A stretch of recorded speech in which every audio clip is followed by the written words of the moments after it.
English में एक कहावत है, the child is as old as his ancestors.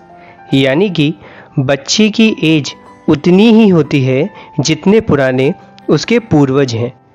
एक बार एक लेडी ने एक जैन मुनि से पूछा कि बच्चे की शिक्षा दीक्षा कब से स्टार्ट करनी चाहिए। तो जैन मुनि ने कहा कि गर्भ में आने के 100 ईयर्स पहले बच्चे की शिक्षा दीक्षा शुरू कर देनी चाहिए। ये बात सुनकर लेडी को बहुत शौक लगा, लेकिन जैन मुनि ने कहा कि बच्चे के अंदर उसकी कुल परंपरा के लक्षण जरूर पाए जाते हैं। कोई अगर ये बोले कि फर्स्ट डे से होते हैं तो ये कहना बिल्कुल गलत है। बिकॉज प्रेगनेंसी के टाइम पर जो हस्बैंड एंड वाइफ की फीलिंग्स होती हैं और जो उस टाइम का एटमॉस्फेयर होता है, उन सारी चीज़ों का बच्चे के जीवन पर पूरा प्रभाव पड़ता है। बिकॉज शिशु को भोजन सेमिनल फ्लूइड से मिलता है।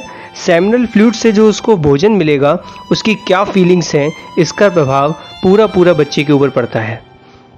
आप सभी लोगों को आरिका विज्ञानमती माता जी का थैंकफुल होना चाहिए, क्योंकि आज हम लोग देखा करते हैं कि जब भी प्रेगनेंसी का टाइम आता है या जब भी एक किसी इन्फेंट का बॉर्न होता है तो उसको ना जाने कितनी डिफ़िकल्टीज फेस करनी पड़ती हैं। इन्फेंट स्टेज से ही उसको बीमारियां लग जाती हैं, प्रेगनेंसी के टाइम पर इतनी डिफ़िकल्टीज फेस करनी पड़ती हैं। इन सारी चीज़ों का आरिका विज्ञानमती माता जी ने गहन अध्ययन किया और उन्होंने सोचा कि मेरे श्रावक, मेरे भक्त, कोई जीव कैसे परेशान हो सकता है। तो इसके लिए उन्होंने एक ग्रंथ लिखा जिसका नाम है संस्कार मंजूषा। हमें पता है कि ग्रंथों को पढ़ना लोगों बहुत डिफ़िकल्ट समझते हैं और लोग सोचते हैं कि ग्रंथों को कैसे पढ़ा जाए, ये बहुत डिफ़िकल्ट काम है, हम लोगों के पास टाइम ही नहीं है। लेकिन यूट्यूब, फेसबुक, इंस्टाग्राम, इन जैसी सोशल नेटवर्किंग वेबसाइट्स पर कितना भी हम लोग स्क्रॉल कर लें, हमारे पास बहुत टाइम है। तो जैनेत्र संस्कार ने सोचा है कि आरिका विज्ञानमती माता जी की संस्कार मंजूषा को, जिसमें प्रेगनेंसी के टाइम पर लेडीज़ को कैसे रहना चाहिए, बच्चे का जब जन्म हो जाए तो बच्चे का केयर कैसे करना चाहिए, ये सारी बातें बहुत ही डीप तरीके से माता जी ने संस्कार मंजूषा में लिखी हुई हैं।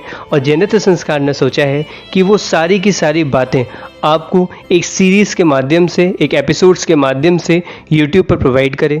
तो ये एक ट्रेलर है, तो आप लोग अगर इन सारी चीज़ों को सुनना चाहते हैं, आरिका विज्ञानमती माता जी का अध्ययन जो उन्होंने आप लोगों के लिए किया है, जो आप लोगों के लिए लिखा है, वो अगर आप सुनना चाहते हैं तो चैनल को आज ही सब्सक्राइब करें। हम बहुत ही जल्द इसका पूरा सेशन आप लोगों के सामने एपिसोड्स के माध्यम से प्रेजेंट करने वाले हैं, जिससे कि आपको और आपके दोस्तों को और आपके रिलेटिव्स को प्रेगनेंसी के टाइम पर या बच्चे के शिशु पालन में हेल्प मिले।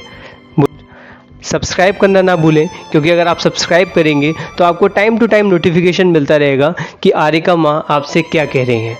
आज के बाद हम जितने भी एपिसोड्स लेकर आएंगे वो जैनेत्र संस्कार सिर्फ माध्यम होगा, लेकिन वो सारी की सारी बातें आरिका विज्ञानमती माता जी की होंगी। तो एक माँ दूसरी माँ को बताएगी कि आपको अपना जीवन कैसे बिताना है, जिससे आपका शिशु एक संस्कारी शिशु हो, एक अच्छा शिशु हो, माँ बाप की सेवा करने वाला शिशु हो। जय जिनेंद्र। सब्सक्राइब करना ना भूलें और शेयर करना भी ना भूलें।